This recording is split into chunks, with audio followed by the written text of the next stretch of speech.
இன்னைக்கு வந்துட்டு ஜூனோட 3rd week current affairs பார்க்கலாம். டேட் வந்துட்டு 20ல இருந்து 26 வரைக்கும் இருக்கிற கரண்ட் அஃபேர்ஸ் டிஸ்கஸ் பண்ணுவோம். ஸோ ஃபர்ஸ்ட்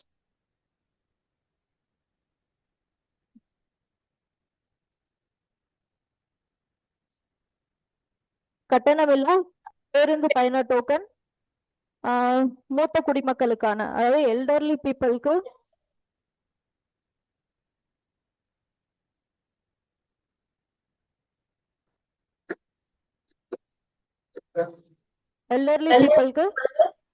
டோக்கன் இஷ்யூ பண்றாங்க.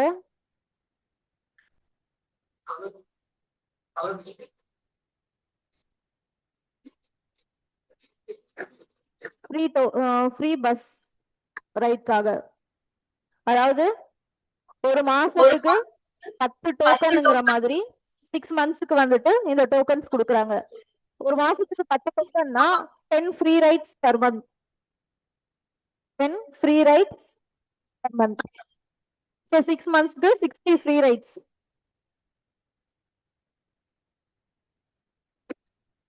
60 ஃப்ரீ ரைட்ஸ்.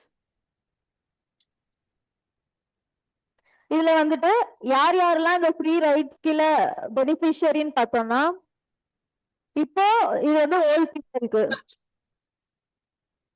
இதை தாண்டி வேற யாரெல்லாம் வந்துட்டு பஸ்ல ஃப்ரீ ரைட்ஸ் பண்றாங்க? விமென், அதுக்கப்புறம் transgenders, next students. In case students கிட்ட பாஸ் இல்லைன்னாலும் போட்டிருந்தா அவங்களுக்கு ஃப்ரீ ரைட்ஸ். இப்போ அப்புறம் கடைசியா ஓல்ட் ஏஜ் பீப்புள். இதுக்கு முன்னாடி வந்துட்டு விமென்ஸ்க்கு ஃப்ரீ ரைட்ஸ் வந்துட்டு எதுல இருந்தது? விடியல் பயணம் அப்படின்னு கொடுத்திருந்தாங்க. இப்போ வந்துட்டு வெற்றி பயண திட்டம்னு ஒண்ணு எடுத்துட்டு வந்திருக்காங்க. ஜஸ்ட் ப்ரப்போஸ் பண்ணிருக்காங்க, இன்னும் லான்ச் பண்ணல. விடியல் பயணம் கீழே விமென்க்கு ஃப்ரீ ரைட். இது வந்து முந்தின கவர்மெண்டோட இது. இப்போ வந்துட்டு வெற்றி பயண திட்டம் ப்ரப்போஸ் பண்ணிருக்காங்க. இதுல வந்துட்டு விமென்ஸ்க்கு எல்லா பஸ்லயுமே free rides. Not yet launch. இதுல வந்துட்டு குறிப்பிட்ட பஸ் மாத்திரம், அந்த பிங்க் பஸ், மகளிர் மட்டும் அப்படிங்கிற பஸ்ஸஸ்க்கு மாத்திரம்.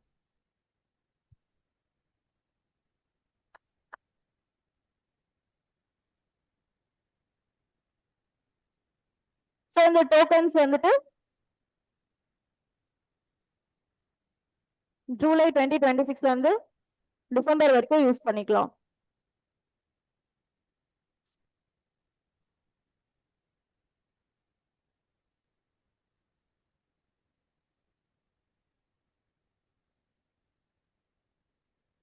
நெக்ஸ்ட், பசுமை எரிசக்தி வளர்ச்சியை வலுப்படுத்த புதுப்பிக்கத்தக்க 5 எரிசக்தி மண்டலங்கள்.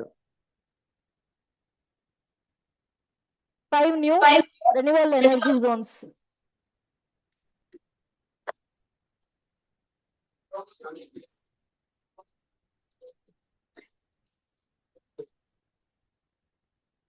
வந்துட்டு to improve green energy usage.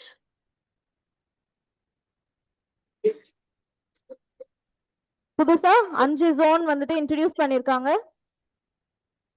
எங்கெங்கெல்லாம் பாத்தீங்கன்னா சென்னை, திருச்சி, நெல்லை, கோவை, மதுரை. இது வந்துட்டு புதுசா 5 இடத்துல இன்ட்ரோடியூஸ் பண்ண ஜோன்ஸ். இது எதுக்கு அப்படின்னு பாத்தீங்க அப்படின்னா, ஒன்னு ரினியூவல் எனர்ஜி யூசேஜ் வந்து இம்ப்ரூவ் பண்ணணும், and project green energy based project எல்லாத்தையும் சீக்கிரமா முடிக்கிறதுக்கும், green energy based projects speed up பண்றதுக்கும், அண்ட் முதலீட்டாளர்கள் இன்வெஸ்டர்ஸ்க்கு வந்துட்டு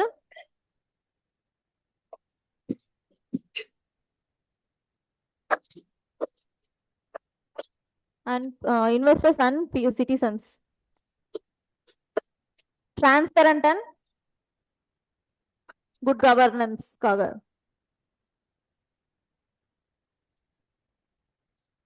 நிர்வாக செயல்திறனை மேம்படுத்தவும், முதலீட்டாளர்கள் பொதுமக்களுக்கு விரைவான வெளிப்படையான சேவைகளை வழங்கவும் நிர்வாக மறுசீரமைப்பு நடவடிக்கைகளை தமிழ்நாடு பசுமை எரிசக்தி கழகம் மேற்கொண்டு வருகிறது.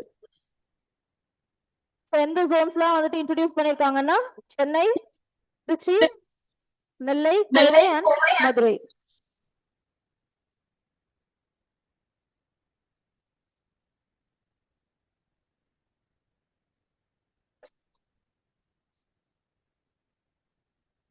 இது இன்ட்ரோடியூஸ் பண்ண டிபார்ட்மெண்ட் எதுன்னு பாத்தீங்கன்னா Tamil Nadu green energy corporation limited. Tamil Nadu green energy corporation limited.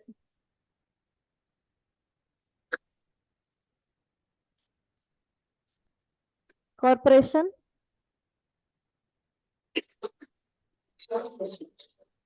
Limited. அதுல இம்பார்ட்டண்டா எதை போக்கஸ் பண்றாங்கன்னு பாத்தீங்கன்னா சோலார் அண்ட் விண்ட் எனர்ஜி. காற்றாலை சூரிய மின்சக்தி திட்டங்கள் main focus.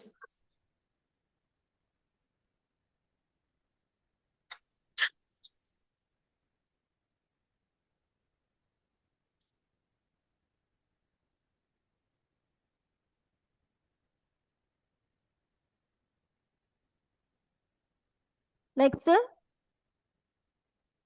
PM Viksit Bharat Rozgar Yojana. இந்த ஸ்கீம் கடியில 70 லட்சம் வேலை வாய்ப்புகள் வந்துட்டு பிஎம் சொல்லிருக்காங்க 70 lakh மெம்பர்ஸ்க்கு. ஆக்சுவலி இந்த ஸ்கீம் என்ன அப்படின்னா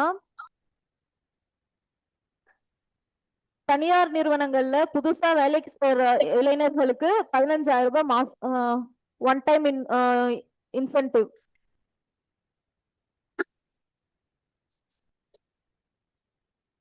இந்த ஸ்கீம் கீழே வந்துட்டு யங்ஸ்டர்ஸ்க்கு 15,000 rupees வந்துட்டு கொடுக்குறாங்க தனியார் நிறுவனங்கள்ல புதுசா சேர்ற யங்ஸ்டர்ஸ்க்கு.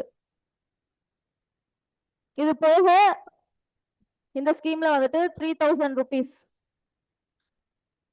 அந்த பிரைவேட் கம்பெனிக்கு per job.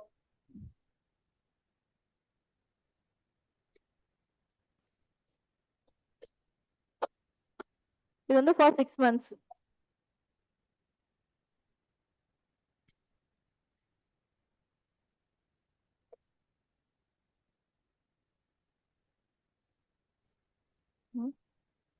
இது எப்ப லான்ச் பண்ணாங்க அப்படின்னா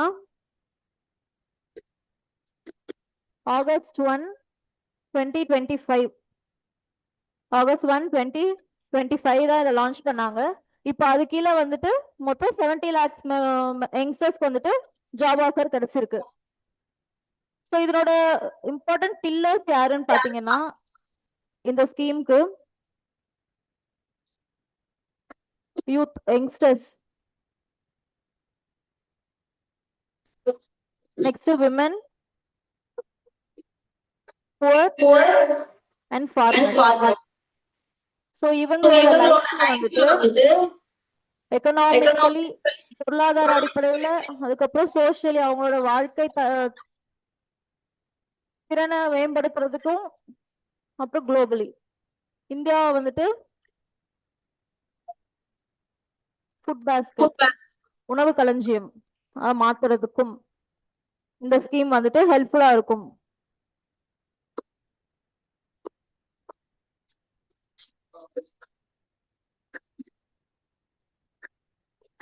ஸோ 2047 இந்தியா வந்துட்டு டெவலப்டு நேஷனா மாத்துறது தான் இதோட goal. 2047 which is the 2047. So அந்த இயர் வந்துட்டு 100th anniversary இண்டிபெண்டன்ஸ் கிடைச்சு.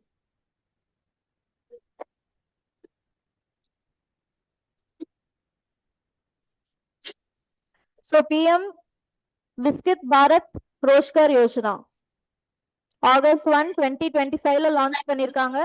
அதுக்கு கீழே இப்ப வந்துட்டு மொத்தம் 70 lakh மெம்பர்ஸ் வந்துட்டு ஜாப் ஆஃபரோட இருக்காங்க. அண்ட் அதனோட இன்சென்டிவ் எவ்வளவுன்னு பாத்தீங்கன்னா per personக்கு 15,000 அண்ட் கம்பெனிக்கான இன்சென்டிவ் வந்துட்டு 3,000 for 2 years for per job. இதோட 4 pillars வந்துட்டு youth, women, poor and farmers.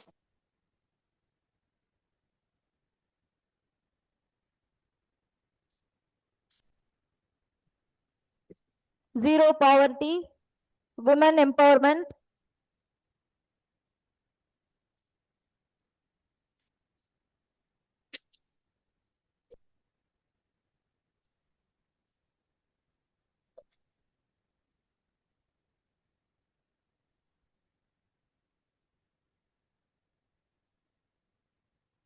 பெண்களோட முன்னேற்றம், அப்புறம்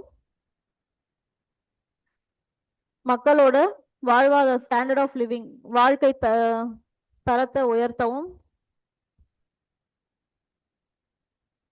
ஆப்வியஸ்லி வந்துட்டு எம்ப்ளாய்டு ஆனாவே அவங்களோட ஸ்டாண்டர்ட் ஆஃப் லிவிங் வந்துட்டு சேஞ்ச் ஆகும். So standard of living improve பண்றதுக்கும் அண்ட் அக்ரிகல்ச்சர் செக்டார்ல வந்துட்டு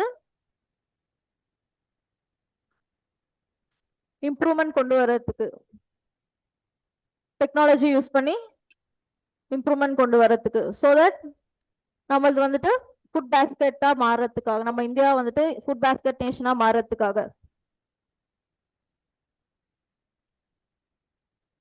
ஸோ இந்த இன்சென்டிவ் வந்துட்டு 6 months கேப்ல 2 times கொடுக்குறாங்க.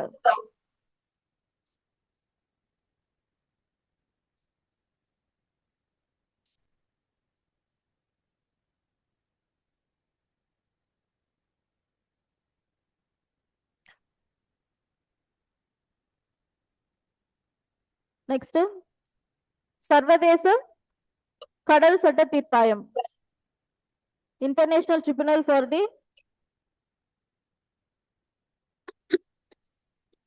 இன்டர்நேஷனல் ட்ரிபியூனல்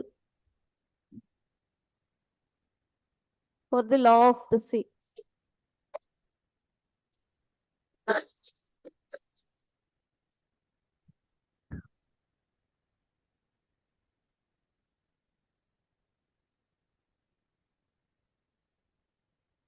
கடல் சட்ட தீர்ப்பாயம்.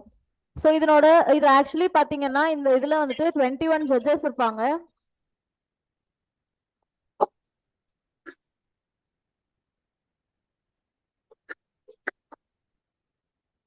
அதுல இந்தியால இருந்து ஒன் ஆஃப் த ஜட்ஜஸ் யாருன்னா இந்தியால இருந்து பிமல் பட்டேல்.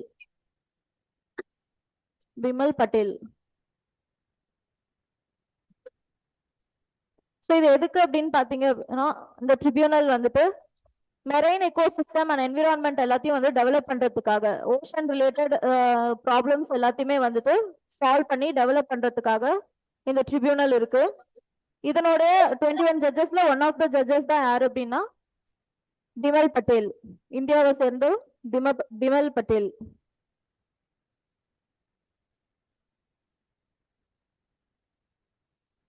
இது வந்துட்டு 1981ல வந்துட்டு எஸ்டாப்ளிஷ் 1982ல எஸ்டாப்ளிஷ் பண்ணாங்க. 1982ல எஸ்டாப்ளிஷ் பண்ணது.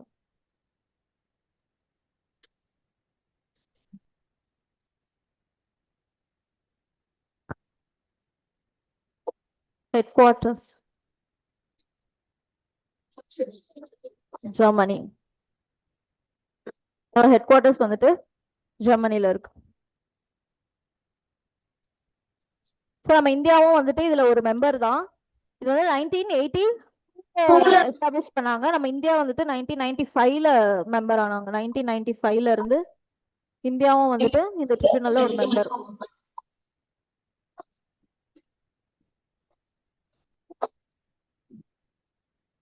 Marine environment and ecosystem protect பண்றதுக்கும்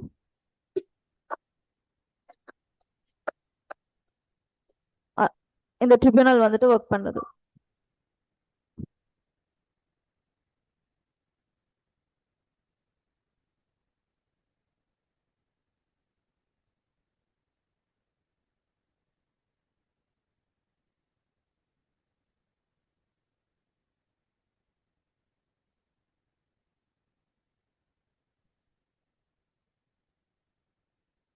Okay.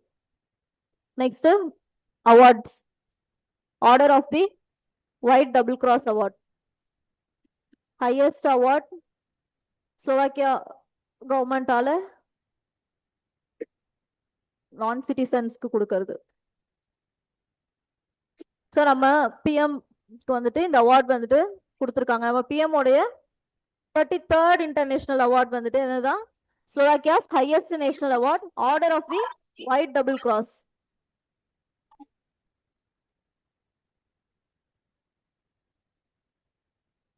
அவளோட 33rd international award.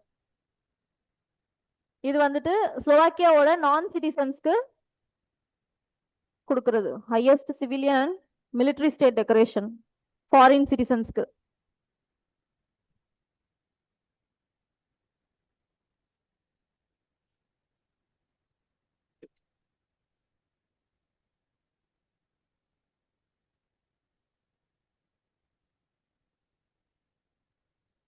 Highest civilian and military state award.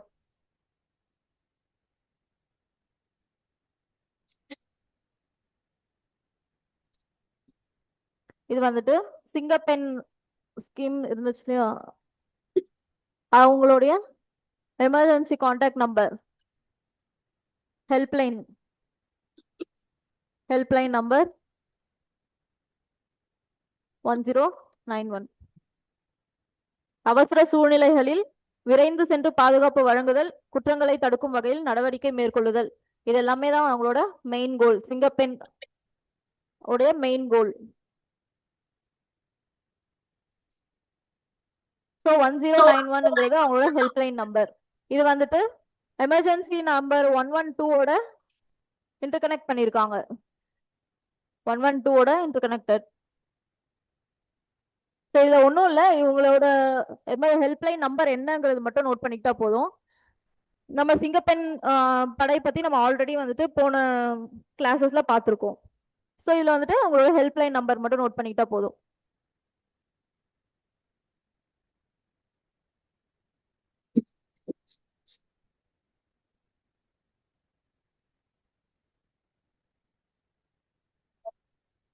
தாய்மாமன் தங்க மோதிரம் திட்டம்.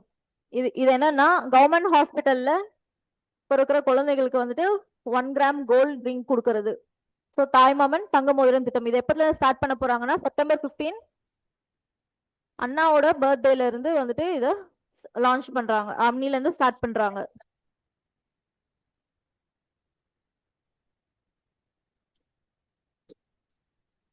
ஸோ எதுக்கு இந்த ஸ்கீம் அப்படின்னு பாத்தீங்கன்னா, கவர்மெண்ட் ஹாஸ்பிட்டல்ஸ் மேல மக்களுக்கு வந்துட்டு ஒரு குட் ஐடியா வரணுங்கிறதுக்காக கவர்மெண்ட் இன்ஃப்ராஸ்ட்ரக்சரும் வந்துட்டு கவர்மெண்ட் ஹாஸ்பிட்டல் இன்ஃப்ராஸ்ட்ரக்சரும் நல்லா இருக்கு. அண்ட் ஆல்சோ அங்க வந்துட்டு டெலிவரிஸ் வந்துட்டு கவர்மெண்ட் இதுல இன்க்ரீஸ் பண்றதுக்காக.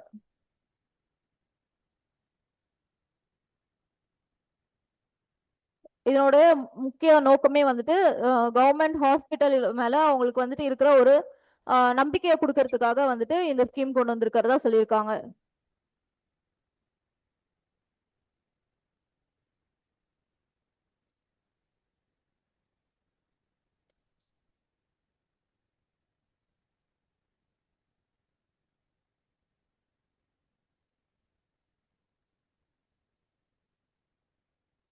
Next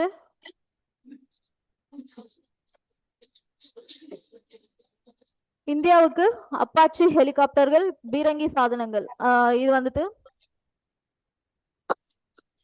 Apache helicopters and howitzer பீரங்கி, ஹோவிட்சர் கெனான். நம்ம இது யார்கிட்ட இருந்து வாங்கியிருக்கோம் அப்படின்னா USA. KH-64 ரக அப்பாச்சி ஹெலிகாப்டர்கள் அண்ட் ஹவுட்சர் கெனான். இது ஆக்சுவலி பாத்தீங்கன்னா இந்த கெனான் வந்துட்டு கிரவுண்ட்ல இருந்து ஹை ஆல்டிடியூட்ல இருக்கிற டார்கெட்ஸ் ஷூட் பண்றதுக்கு.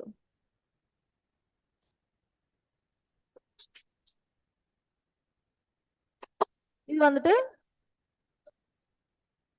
closed air support and tactical shooting. டார்கெட்டை வந்துட்டு ப்ரிசைஸா குறி வச்சு தாக்குறதுக்காக Apache helicopters. Precise tactical shooting of targets.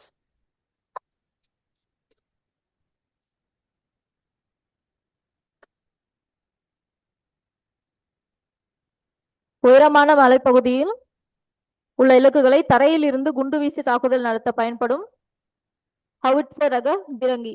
அதாவது லைட் வெயிட், இது வந்துட்டு லைட் வெயிட் கெனான். இலகுரக ஹவுட்சர் ரக பீரங்கிகள். ஸோ இது ரெண்டுத்தையும் வந்துட்டு நம்ம அமெரிக்கா கிட்ட இருந்து பர்ச்சேஸ் பண்ணியிருக்கோம்.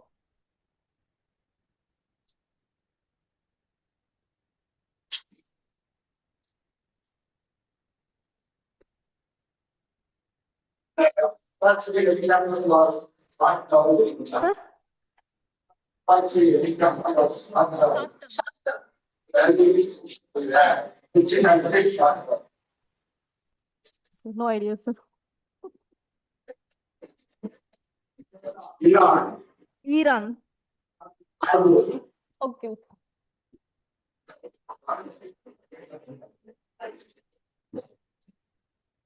ஸோ ரீசெண்டா இதை யார் யூஸ் பண்ணாங்க அப்படின்னா அந்த அப்பாச்சி ஹெலிகாப்டர்ஸ் வந்துட்டு இப்ப நடந்த ஹார்மோஸ் வார்ல ஈரான்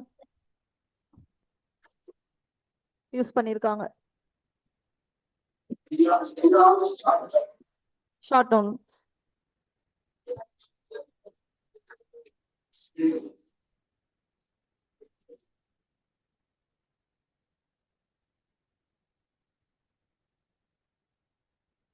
நெக்ஸ்ட் பத்மா அவார்ட்ஸ் நம்ம தமிழ்நாட்டுல வந்துட்டு மொத்தம் 10 பேருக்கு கொடுத்திருக்காங்க.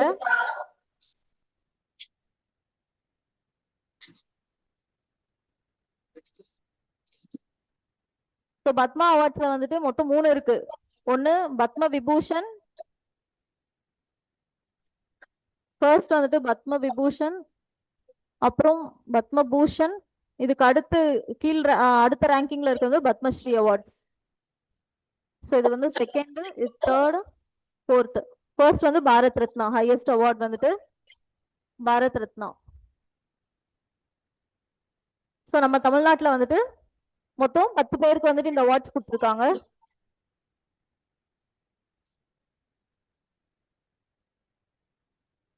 சென்னை ஐஐடி கல்வி நிறுவன இயக்குனர், அப்புறம் ஆர்விஎஸ் மணி பாதுகாப்புத்துறை ஆய்வாளர், அப்புறம் கால்நடை மருந்தியல் விஞ்ஞானி டிடிஜே காந்தன், அதுக்கப்புறம் வந்துட்டு சினிமால இருந்துட்டு மம்முட்டி அண்ட் மாதவன், அந்த மாதிரி மொத்தம் 10 மெம்பர்ஸ்க்கு வந்துட்டு நம்ம சைட்ல இருந்து அவார்ட் கொடுத்துருக்காங்க. இது வந்துட்டு எப்பத்துல இருந்து கொடுக்குறாங்க அப்படின்னா 1954 first instituted on Jan 2, 1954. So yearly republic டேக்கு இந்த அவார்ட் வந்துட்டு கொடுக்குறாங்க.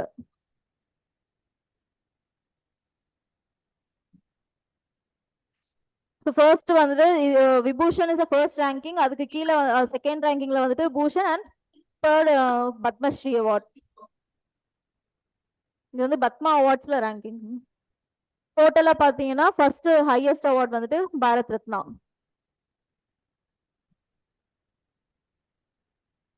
given by President of India.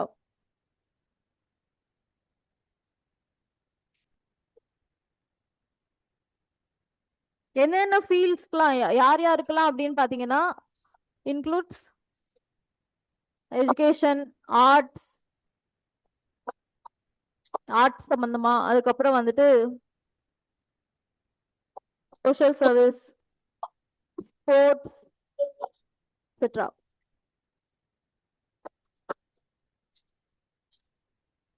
இந்த மாதிரி வேரியஸ் ஃபீல்ட்ஸ்ல இருந்து அவார்டீஸை வந்து செலக்ட் பண்றாங்க.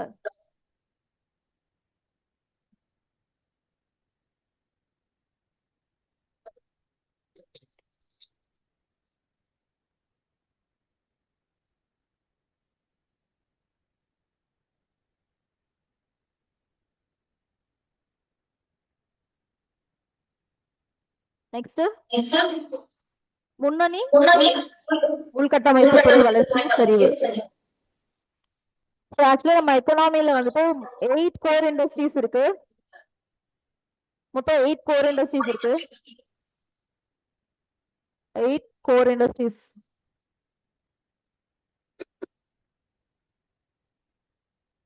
நிலக்கரி, கச்சா எண்ணெய், இயற்கை எரிவாயு, சுத்திகரிப்பு தயாரிப்புகள், உரங்கள், எஃகு, சிமெண்ட், மின்சாரம் ஆகிய மொத்த 8 துறைகள்ல வந்துட்டு மே மாசத்துல அவுட் ஆஃப் 8ல 5 வந்துட்டு மே மந்த்ல அவங்களுடைய ப்ரொடக்ஷன் வந்து கம்மியா இருக்கு.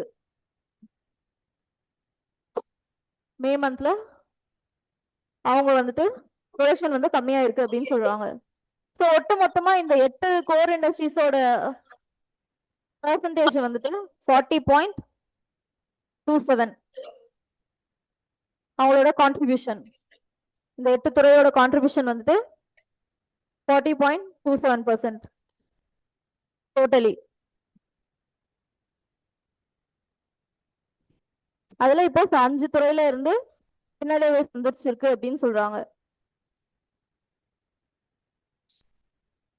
எவ்வளோனா 0.5%.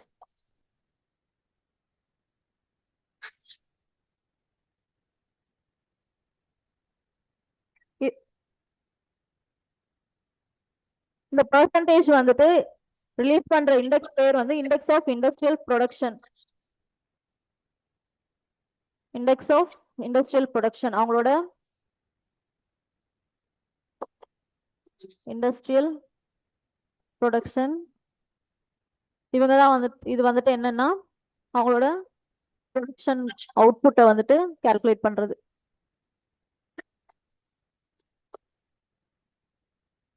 இண்டெக்ஸ் ஆஃப் இண்டஸ்ட்ரியல் ப்ரொடக்ஷன் இதை ரிலீஸ் பண்றது யாருன்னு பாத்தீங்கன்னா நேஷனல் ஸ்டாட்டிஸ்டிக்கல் ஆஃபீஸ். இது வந்து மந்த்லி ரிலீஸ் பண்ணுவாங்க. Monthly released by national statistical office.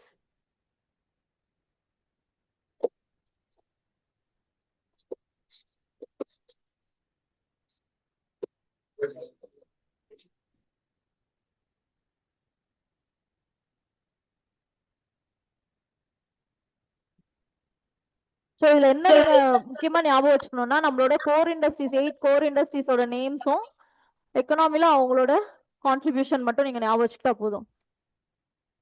அவங்களோட கான்ட்ரிபியூஷன். ஸோ இவங்க மொத்தமா சேர்ந்துதான் நமக்கு 40.27% கான்ட்ரிபியூட் பண்றாங்க.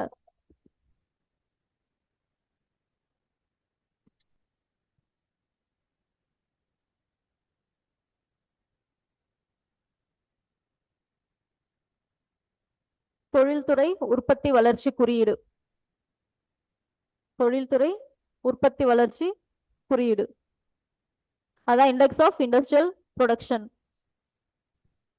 By national statistical office. தேசிய புள்ளியியல் அலுவலகம். தேசிய அலுவலகம்.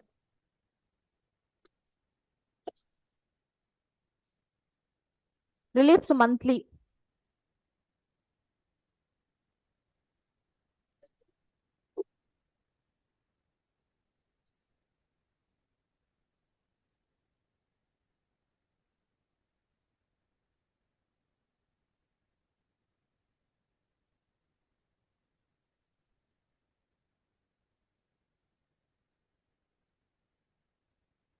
ஆந்திராவில் ஜொன்னகிரி தங்கச் சுரங்கம்.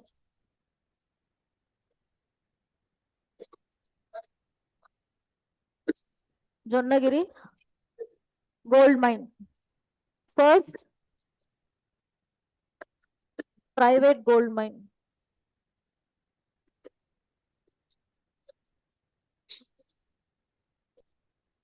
இந்தியாவின் முதல் தனியார் தங்கச் சுரங்கம் எங்க இருக்குன்னா கர்னூல் மாவட்டத்துல, ஆந்திரா.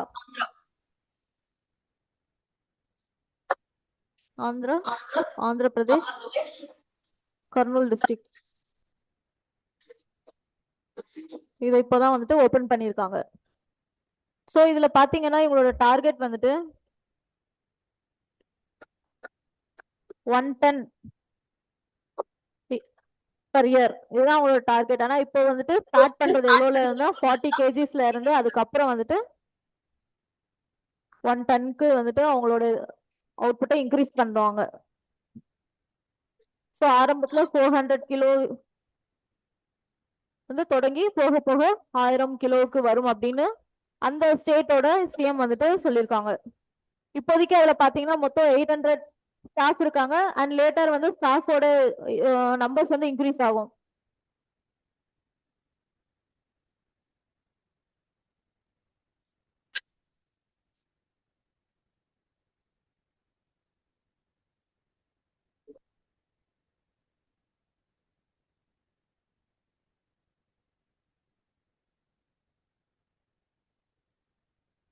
நெக்ஸ்ட், பண்டைய கடல் வழித்தடங்களை ஆமைகள் மூலம் கண்டறியலாம். வனத்துறை கூடுதல் தலைமைச் செயலாளர் சுப்ரியா சாகு. அதாவது ஆலிவ் ரிட்லே டர்ட்டில்ஸ் வந்துட்டு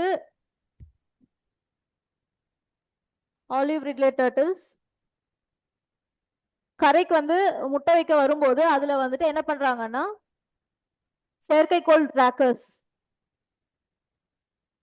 இதை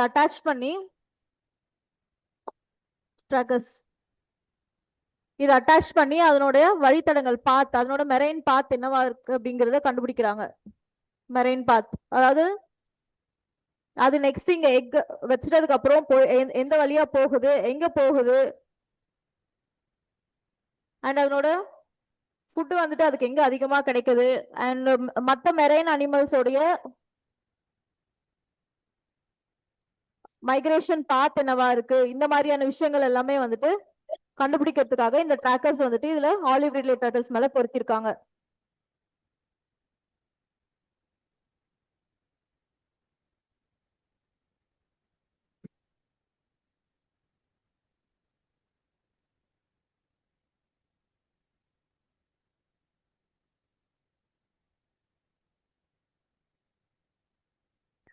தென்மேற்கு பருவமழை ஸ்டார்ட் ஆனதுக்கு அப்புறம் என்ன பண்ணுதுன்னா டர்ட்டில்ஸ் வந்துட்டு சதர்ன் பே ஆஃப் பெங்கால்ல இருந்து after the onset of south west monsoon, தென்மேற்கு பருவநிலை காலநிலை ஸ்டார்ட் ஆனதுக்கு அப்புறம் இவங்க எல்லாம் எங்க போறாங்க அப்படின்னா southern bay of Bengal and Sri Lanka waters பக்கமா வந்துட்டு இந்த டர்ட்டில்ஸ் எல்லாம் மூவ் ஆகுது அப்படின்னு சொல்றாங்க. ஏன் அப்படின்னா அங்க இருக்கிற எக்கோசிஸ்டம்னால அங்க வந்துட்டு ஃபுட் அதிகம், மெரைன் எக்கோசிஸ்டம் வந்து ரிச்சா இருக்கு. ஸோ ஃபுட் வந்துட்டு அதிகமா இருக்கு. ஸோ அதை வச்சு இந்த ட்ராக்கர்ஸ் யூஸ் பண்ணி இப்போ இந்த ஆலிவ் ரிட்லே டர்ட்டில்ஸ் வந்துட்டு இங்க முட்டை வச்சதுக்கு அப்புறம் எங்க போகுது அப்படிங்கறத வந்துட்டு கண்டுபிடிச்சிருக்காங்க. ஸோ இதை யூஸ் பண்ணி என்ன பண்ணலாம் அப்படின்னா மெரைன் அனிமல்ஸோட நேவிகேஷன் என்னன்னு தெரிஞ்சுக்கலாம், அண்ட் மெரைனோட எக்கோசிஸ்டம் எப்படி இருக்கு அப்படிங்கறதும் தெரிஞ்சுக்கலாம். ஸோ தட் இதெல்லாம் வச்சு கன்சர்வேஷனுக்கான பிளான், பாதுகாக்கிறதுக்கான பிளான் அண்ட் மேனேஜ்மெண்ட் பண்ணலாம். ஸோ இதுக்கெல்லாம் வந்துட்டு இந்த டீடைல்ஸ் யூஸ் ஆகுது.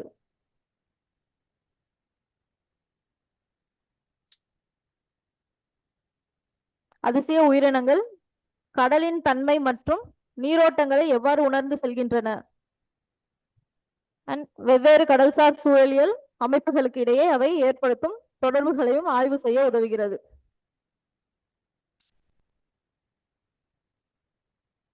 இந்த டீடைல்ஸ்லாம் வச்சு நம்ம மெரைன் எக்கோசிஸ்டமை பாதுகாக்கலாம், அதுக்கு தேவையான பிளான்ஸ் எல்லாம் போட்டு மேனேஜ் பண்ணலாம்.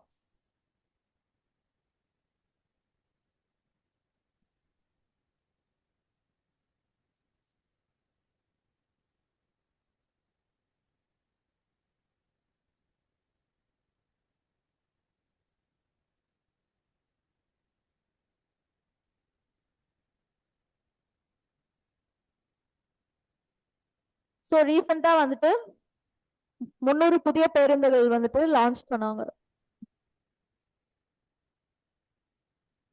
சோ இதுல என்ன அப்படின்னா யார் யாருக்கெல்லாம் இந்த பஸ்ல ஃப்ரீ ரைட்ஸ், நான் ஃபர்ஸ்ட் டாபிக்ல சொன்ன மாதிரி யார் யாருக்கெல்லாம் ஃப்ரீ ரைட்ஸ் அந்த எத்தனை பேர் வந்துட்டு இதுல கன்செஷனோட இருக்காங்க அப்படின்ட்டு மொத்தம் 64% மெம்பர்ஸ்க்கு வந்துட்டு பயண சலுகை இருக்கு இதுல. மகளிர், மாணவர்கள், திருநங்கைகள், மாற்றுத்திறனாளிகள், விடுதலை போராட்ட வீரர்கள், கலைமாமணி விருதாளர்கள், தகுதி வாய்ந்த பயனாளிகள். இதுல வந்து எல்டர்லி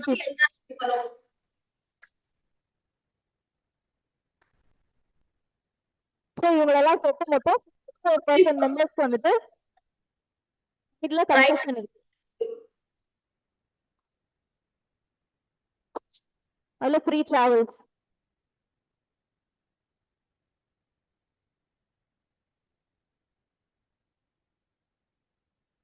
இந்த ஸ்கீமை பொறுத்த வரைக்கும் யார் யாருக்கு ஃப்ரீ டிராவல் அண்ட் அந்த டோக்கன் சிஸ்டம் அது எல்லாத்தையும் தெரிஞ்சுக்கிட்டா போதும்.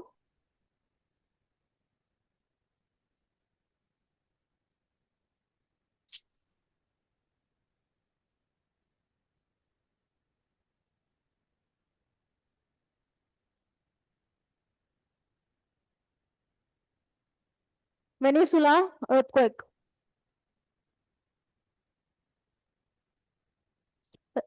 இப்போ ரீசெண்டா வந்துட்டு வெனிசுலால 2 டைம் earthquake வந்திருக்கு. மொத்தம் 7.2 and 7.5 Richter. South America, location வந்து south America.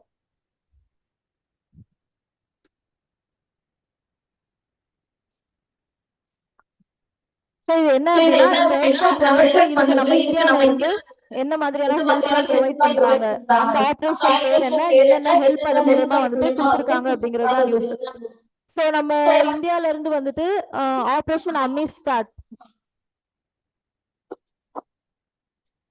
Operation Amistad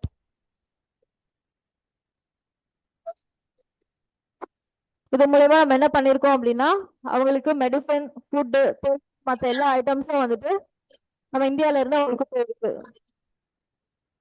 and also mobile hospitals. இது வந்துட்டு நெக்ஸ்ட் கிளாஸ்ல இதை பத்தி நம்ம டீடைல்ஸா பார்க்கலாம். ஸோ இப்போதைக்கு இந்த நிலநடுக்கம் எங்க நடந்துச்சு, அந்த ஏரியா அண்ட் நம்ம இந்தியால இருந்து கொடுத்த திங்ஸுக்கு ஆபரேஷன் அமிஸ்டாட் என்னென்ன திங்ஸ் எல்லாம் கொடுத்துருக்காங்க இதை மட்டும் தெரிஞ்சுக்கிட்டா போதும்.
Hello,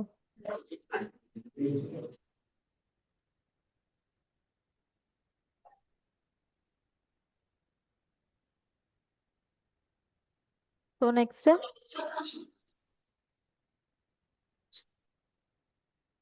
passport.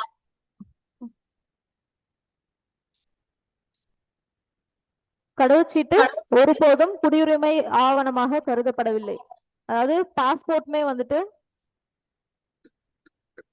சிட்டிசன்ஷிப்புக்கான ப்ரூஃப் கிடையாது அப்படின்னு சொல்றாங்க. சிட்டிசன்ஷிப் ப்ரூஃப் கிடையாது. It is only for travelling, பயணத்துக்கானது ஆவணம் மட்டுமே. டிராவலிங் அதாவது கடவுச்சீட்டு சட்டம் 1967 படி என்ன சொல்றாங்க அப்படின்னா நான் சிட்டிசன்ஸ்க்குமே வந்துட்டு, நான் சிட்டிசன் ஆஃப் இந்தியாவுக்குமே வந்துட்டு பாஸ்போர்ட்டை இஷ்யூ பண்ணலாம். ஸோ அதன்படி பார்த்தோம் அப்படின்னா பாஸ்போர்ட் வந்துட்டு சிட்டிசன்ஷிப்புக்கான ப்ரூஃப் கிடையாது அப்படின்னு சொல்றாங்க. ஸோ இதே மாதிரி தான் வந்துட்டு ஆதாருமே வந்துட்டு சிட்டிசன்ஷிப்புக்கான ப்ரூஃப் கிடையாது அப்படின்னு சொல்லியிருந்தாங்க. அது ஒன்லி ஃபார் ஐடென்டிஃபிகேஷன் மட்டும்தான். அது ஒரு ஐடென்டிஃபிகேஷன் டாக்குமெண்ட் மட்டும்தான். அதுவுமே சிட்டிசன்ஷிப்க்கு ப்ரூஃப் கிடையாது. Only identification document. ஸோ அடுத்து என்னதான் சிட்டிசன்ஷிப்க்கு ப்ரூஃப்ங்கிறது வந்துட்டு இன்னும் சொல்லல. இப்போதைக்கு இந்த ரெண்டும் வந்துட்டு சிட்டிசன்ஷிப் ப்ரூஃப் கிடையாதுன்றது மட்டும் தான் சொல்லியிருக்காங்க. ஸோ இந்த ஆக்ட் முக்கியம். கடவுச்சீட்டு சட்டம் 1967, 1967 நான் சிட்டிசன் ஆஃப் இந்தியாவுக்குமே வந்துட்டு பாஸ்போர்ட்டை இஷ்யூ பண்ணலாம் அப்படின்றது. ஏன்னா பாஸ்போர்ட் வந்துட்டு ஒரு டிராவல்கான ஒரு டாக்குமெண்ட் மட்டும்தான்.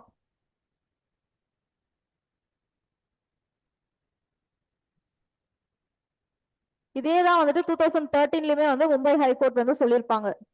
2013லயுமே வந்து மும்பை ஹைகோர்ட்டோட ஜட்மெண்ட்லயும் இதே தான் சொல்லியிருப்பாங்க. ஸோ இது எல்லாத்தையும் வச்சு பார்த்தா இது வந்து சிட்டிசன்ஷிப்க்கு ப்ரூஃப் கிடையாது அப்படின்னு ஒரு கன்க்ளூஷனுக்கு வந்திருக்காங்க.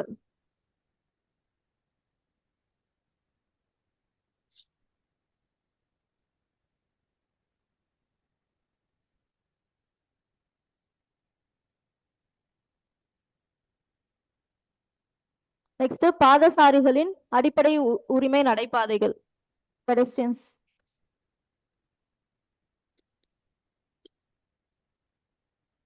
ஃபுட்பாத் வந்து அவங்களோட right to walk and right to freedom.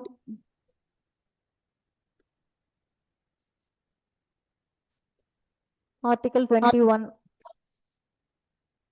என்ன சொல்ல வராங்க அப்படின்னா, பெடஸ்ட்ரியன்ஸ்க்கு வந்துட்டு ஃபுட்பாத் வந்து அவங்களோட ஃபுட்பாத்ல நடக்கிறது வந்து அவங்களோட ரைட்ஸ்.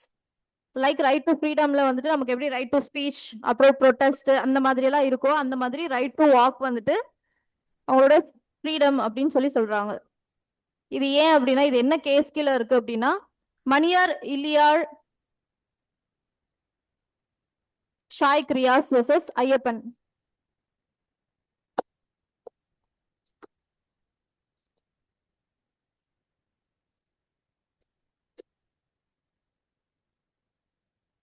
ஐயப்பன் இந்த கேஸ்ல மூலமா இந்த ஜட்மெண்ட் வந்து கொடுத்திருக்காங்க. pedestrian footpath walking வந்துட்டு it's right to walk under the article 21. இது வந்துட்டு வாகனங்கள் சாலையில போறதை விட இது ரொம்ப முக்கியமான ஒரு விஷயம் அப்படின்ட்டு இதுக்கு ப்ரையாரிட்டி கொடுத்திருக்காங்க.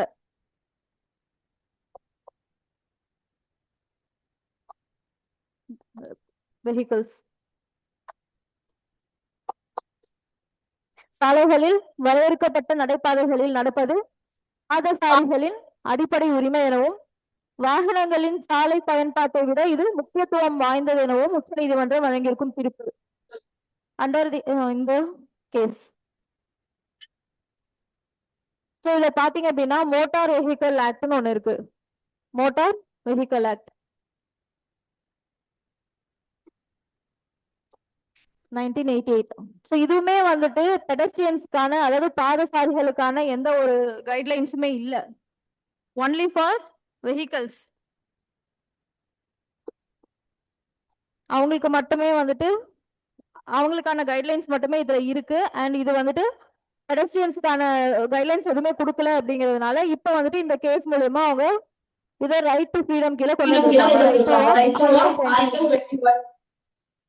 இது அவங்க உச்ச நீதிமன்றம் வந்துட்டு சுப்ரீம் கோர்ட் வந்துட்டு இதை எதனோட கம்பேர் பண்றாங்க, லிங்க் பண்றாங்க அப்படின்னா சுதந்திர போராட்ட காலத்துல இருந்து நடைப்பயணங்களோட ஒப்பிட்டு உச்ச நீதிமன்றம் பல்வேறு அரசியல் சமூக சீர்திருத்த செயல்பாடுகளுக்கு நடைப்பயணங்களே மையப்புள்ளியாக இருந்ததையும் சுட்டிக்காட்டியுள்ளது. இப்போ முன்னாடி எல்லாம் வந்துட்டு பெரும்பான்மையா எல்லாருமே வாக் தான் பண்ணிட்டு இருந்தாங்க. ஆஃப்டர்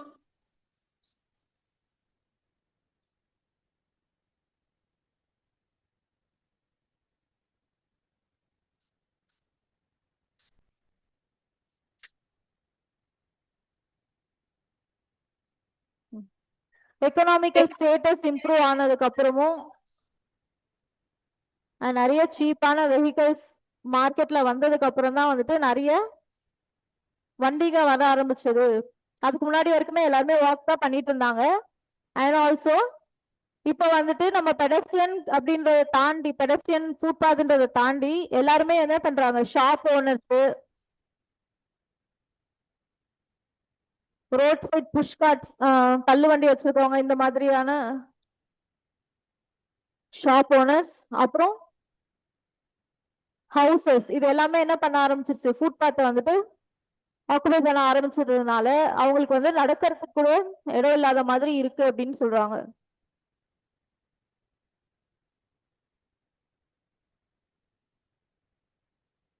வாகன ஓட்டுகளின் ஆக்கிரமிப்பு வீடு வணிக வளாகங்களின் உரிமையாளர்கள் தெரு சாலையோரத்தை ஆக்கிரமித்துள்ளனர். ஸோ இனிமேல் வாக்கிங் வந்து ஃபண்டமெண்டல் ரைட்.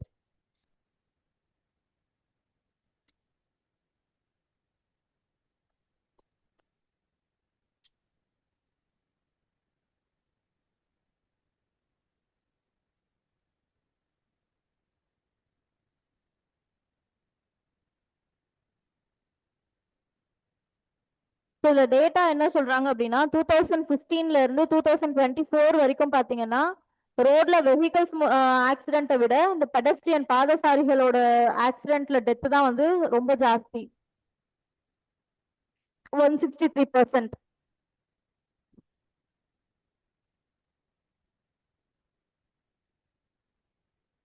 டோட்டல் ரோடு ஆக்சிடென்ட்ஸ்லயே வந்துட்டு அவங்க கிட்டத்தட்ட 20% ஆஃப் டெத் வந்து பெடஸ்ட்ரியன்ஸ் தான் டோட்டல் ரோடு ஆக்சிடென்ட்ஸ்ல.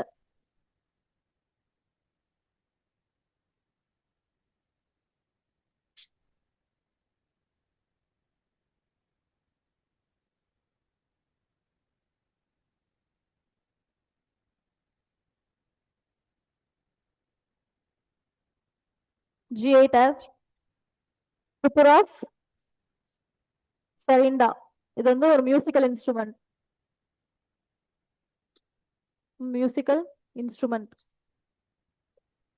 ஸோ நமக்கு தெரியும் GI take, geographical indication take வந்துட்டு எதுக்கு கொடுக்குறாங்கன்ட்டு, அந்த ஒரு ப்ராடக்ட் வந்துட்டு அந்த ஒரு பர்டிகுலர் ஏரியா, ஜியோகிராபிக்கல் ஏரியாவை சார்ந்தது அண்ட் அவங்களோட கல்ச்சரோட ஒத்து அந்த மாதிரி டேக்ஸ் இஷ்யூ பண்றாங்க. Geographical area, cultural importance. So இது மூலமா என்ன பண்ணலாம், ஃபேக் ப்ராடக்ட்ஸ் ப்ரொடக்ஷன், அதுக்கப்புறம் ப்ராடக்ட்ஸோட குவாலிட்டி வந்து இது ஒரு ப்ரூஃபா இருக்கும். ஜிஐ டேக் வந்து ப்ராடக்ட்ஸோட குவாலிட்டிக்கு ஒரு ப்ரூஃபா இருக்கும். அண்ட் ஆல்சோ ஆர்டிசன்ஸ், கைவினை பொருட்கள், இதெல்லாம் லோக்கல் ஆர்டிசன்ஸ், உள்ளூர் கைவினை பொருட்கள் செய்யும் இவங்களுடைய வாழ்வாதாரமும் இம்ப்ரூவ் ஆகும்.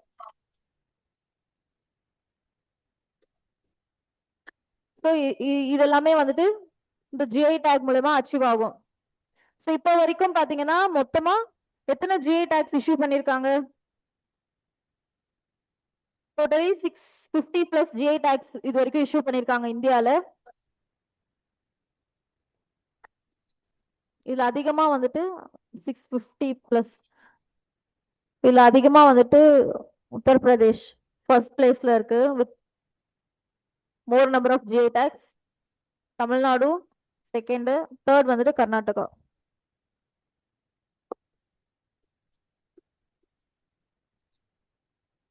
ஸோ திரிபுரால இந்த சரிந்தா தாண்டி வேற எதுக்கெல்லாம் வந்துட்டு ஜிஐ டேக் கொடுத்துருக்காங்க அப்படின்னா அவங்களோட பைனாப்பிள் அண்ட் ரிசா அண்ட் பச்ரா அப்படிங்கிறது வந்துட்டு துணி, டெக்ஸ்டைல்,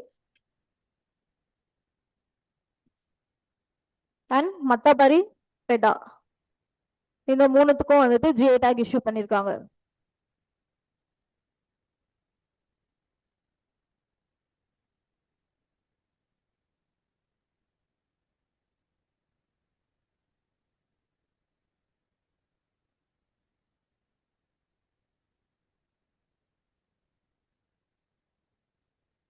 இது எந்த ஆக்ட் கீழே கொடுக்குறாங்க அப்படின்னா geographical indications of goods act 1999. Indications of goods 1999 and production. அதாவது ஜிஐ டேக் இஷ்யூ பண்றது act. Geographical indications of goods act. So registration and protection.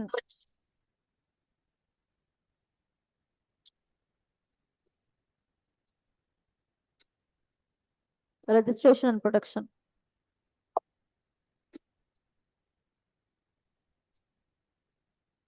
Protection.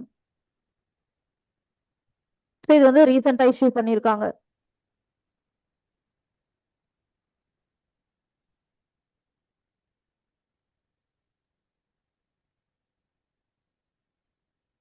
So இதுல உத்தரப்பிரதேஷ் ஃபர்ஸ்ட் பிளேஸ்ல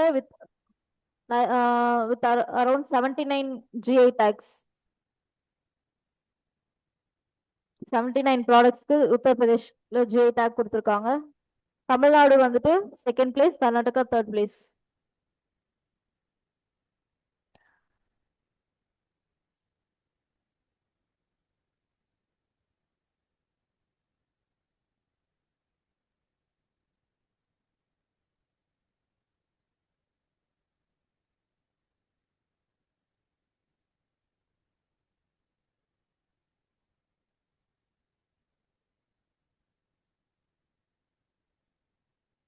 நெக்ஸ்ட் சென்சஸ், முன்னேற்றத்துக்கு வித்திடும் கணக்கெடுப்பு. 2027 census. 2027. ஆஃப்டர் 16 இயர்ஸ், 16 ஆண்டுகளுக்கு இடைவேளைக்கு பிறகு 2027ல நம்ம சென்சஸ் எடுக்க போறோம். அதாவது இண்டிபெண்டன்ஸ்க்கு அப்புறம் இது 8th சென்சஸ். இண்டிபெண்டன்ஸ்க்கு அப்புறம் இது 8வது மக்கள் தொகை கணக்கெடுப்பு. ஃபர்ஸ்ட் வந்துட்டு 1872ல நடந்துச்சு. கவர்னர் ஜெனரல் மேயோ இருந்தப்போ 1872ல. அப்ப வந்து இது நான் சின்க்ரனைஸ்ட், அதாவது எல்லா இடத்துலயுமே வந்துட்டு ஒரே டைம்ல எடுக்கல. ஒவ்வொரு மாகாணத்திலயும் ஒவ்வொரு டைம் எடுத்ததுனால இது வந்து நான் சின்க்ரனைஸ்ட். First census 1872ல. 1881ல தான் வந்துட்டு சின்க்ரனைஸ்ட் சென்சஸ். எல்லா எல்லா மாகாணத்திலயும் ஒரே டைம்ல சென்சஸ் எடுத்தாங்க. அதுக்கப்புறம் பாத்தீங்கன்னா கடைசியா நமக்கு எடுத்த சென்சஸ் என்ன 2011ல. அதுக்கப்புறம் இப்பதான் 2027ல எடுக்க போறாங்க. இதுல வந்துட்டு என்ன ஸ்பெஷாலிட்டின்னு பாத்தீங்கன்னா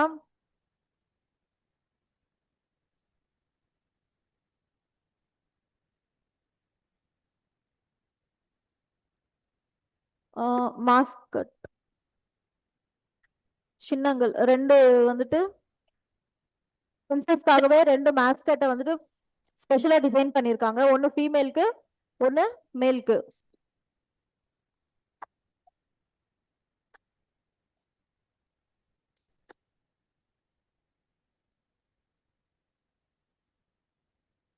பிரகதி அண்ட் விகாஸ்.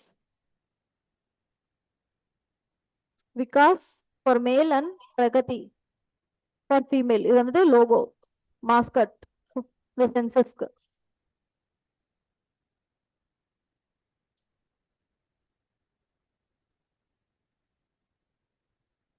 இந்த சென்சஸோட யூசஸ் என்ன, இதனால நமக்கு என்ன வந்துட்டு பயன் இருக்கு அப்படின்னு பாத்தீங்கன்னா, ஒன்னு பாப்புலேஷன் கால்குலேஷன். ஸோ இந்த பாப்புலேஷனை வச்சு நம்ம என்ன, இந்த பாப்புலேஷன் கால்குலேஷன் வச்சு நம்ம என்ன பண்ணலாம், அவங்களோட எக்கனாமிக் ஸ்டேட்டஸ் எப்படி இருக்கு அண்ட் நம்ம பாப்புலேஷனோடைய ட்ரெண்ட் எப்படி இருக்கு, யூத் பாப்புலேஷன் எவ்வளவு இருக்காங்க, ஓல்டர் பீப்புள் பாப்புலேஷன் எவ்வளவு இருக்கு அப்படிங்கறதெல்லாம் வந்துட்டு நம்ம கணக்கெடுத்து அதுக்கு ஏத்த மாதிரியான பிளானிங் பண்ணி பாலிசிஸ் மேக்கிங் பண்ணலாம். வந்துட்டு policy planning and making, policy making.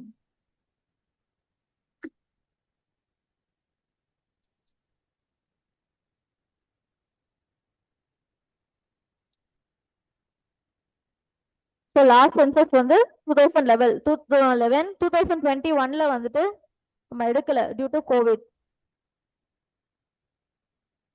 First census வந்து நான் சின்க்ரனஸ் 1872ல, அதுக்கு அடுத்து வந்து 1881ல சின்க்ரனைஸ்ட் சென்சஸ்.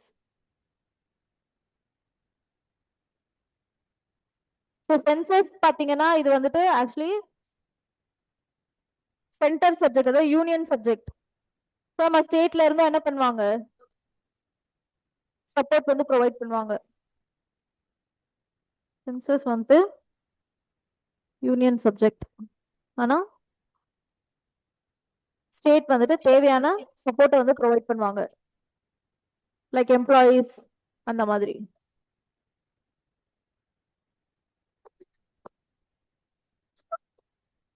சப்போர்ட் இந்த டைம்ல வந்துட்டு இந்த சென்சஸ்ல ஒர்க் பண்ற இந்த எம்ப்ளாயிஸ்லாம் வந்துட்டு ஃப்ரீயா ஒர்க் பண்ணலாம், எந்த ஒரு ப்ராப்ளமும் இல்லாம. அடுத்து இதுல இன்னொரு ஸ்பெஷாலிட்டி என்னன்னு பாத்தீங்கன்னா, இன்னும் ரெண்டு ஸ்பெஷாலிட்டி என்னன்னா, ஒன்னு டிஜிட்டல். இது வந்து ஃபுல்லா டிஜிட்டலைஸ்டு சென்சஸ், எல்லா டேட்டாஸும் வந்துட்டு ஆன்லைன்ல அப்லோட் பண்ணுவாங்க. Next caste based census, caste based. So ரெண்டு ஸ்பெஷாலிட்டி, ஒன்னு டிஜிட்டல், இன்னொன்னு caste based.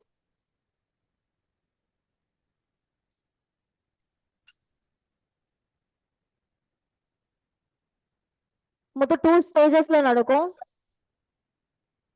2 ஸ்டேஜஸ். ஒன்னு வந்துட்டு questionnaire,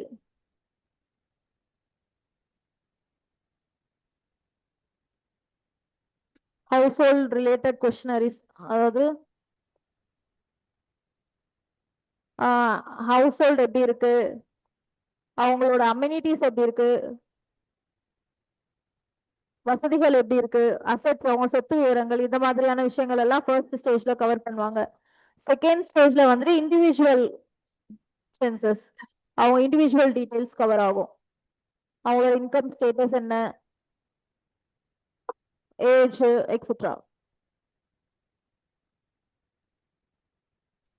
individual status of citizen. So census ஆப்ல இது வரைக்கும் வந்துட்டு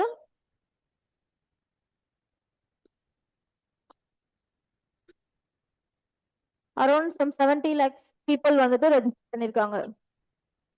கணக்கெடுப்பு செயலி வாயிலாக சுமார் 82 லட்சம் மக்கள், 82 lakh plus பீப்புள்ஸ் வந்து ரெஜிஸ்டர் பண்ணிருக்காங்க.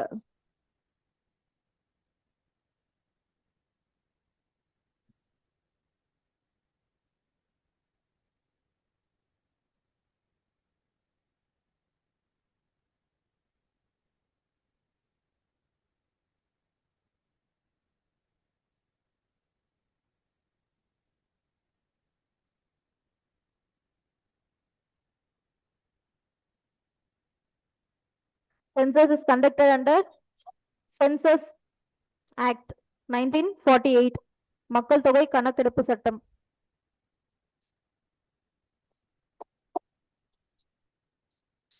சென்சஸ் ஆக்ட், மக்கள் தொகை கணக்கெடுப்பு சட்டம்.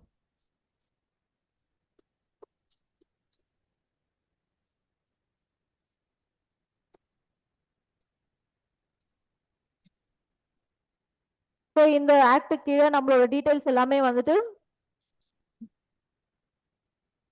சேஃபா தான் இருக்கும், எதுவுமே வந்துட்டு வெளியில ரிலீஸ் பண்ற மாதிரிலாம் இருக்காது. Our details are protected under this act. Okay.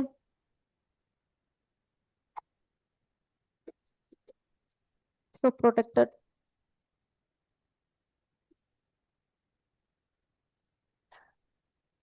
So இதுல என்ன ஸ்பெஷாலிட்டி சொன்னா, ரெண்டு ஸ்பெஷாலிட்டி இருக்கு. ஒன்னு டிஜிட்டல், இன்னொன்னு வந்து caste based census. 1931க்கு அப்புறம் தான் வந்துட்டு first time caste based census எடுக்கிறாங்க. ஸோ டிஜிட்டல் ஒன்று, நம்ம டேட்டாஸ் எல்லாமே வந்து டிஜிட்டலி அப்லோட் பண்ணிடுவாங்க, அண்ட் caste சென்சஸ். ஸோ இது ரெண்டு ஸ்டேஜஸ்ல நடக்குது. ஒன்று வந்துட்டு ஹவுஸ் ஹோல்ட் ரிலேட்டடான கொஷினரிஸ், இன்னொன்று வந்துட்டு இண்டிவிஜுவல் பர்சனோட ஸ்டேட்டஸ்.